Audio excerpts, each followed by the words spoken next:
First, Democratic Texas lawmakers are planning on a sleepover tonight to protest. Thanks for joining us. I'm Daniel Marina. And I'm Jennifer Sanders. Let's take a live look now at the state capitol. Some Democrats are planning to sleep in the House chamber tonight because right now they can only leave if a DPS trooper follows them to make sure they are back in the House chamber tomorrow to vote on a new congressional map. Capitol correspondent Dylan McKim brings us the latest from the Capitol.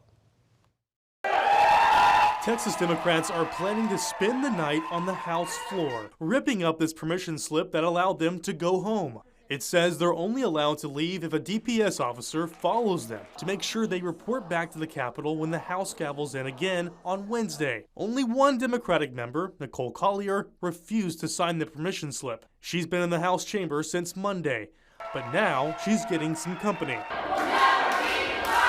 Throughout the halls of the Capitol, you could hear demonstrators chanting to release Collier, arguing the law enforcement escort is illegal. She doesn't have the ability to freely walk off the floor without somebody following her and essentially supervising her. I think certainly does call into question if whether they in fact have the ability to do that or not. State Rep Cassandra Hernandez has been bringing Collier food and water, even as she's being followed by her own escort. It's a waste of state resources.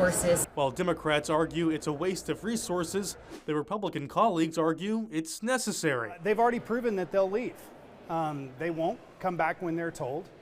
They have a constitutional obligation to be here during the special session to get the work done of the people of Texas.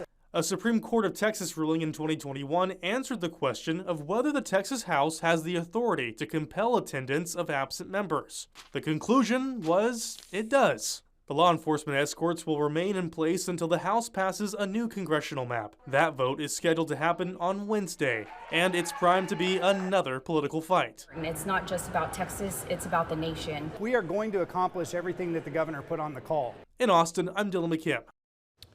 And the Texas Senate is expected to vote on the controversial map later in the week, possibly on Friday. Now, going in depth, in 2021, the Texas Supreme Court ruled that House rules at the Capitol are enforceable based on the Texas Constitution. At the time, lawmakers had fled the state and subsequently sued the governor and Speaker of the House for issuing warrants for their arrest. While the Travis County Court agreed with the quorum breakers, the Supreme Court of Texas stepped in to overturn the ruling, saying the House has the power to, quote, compel the attendance of absent members, adding, quote, we are aware of no method of compelling an unwilling person to be physically in attendance at a particular place without the power of physical restraint.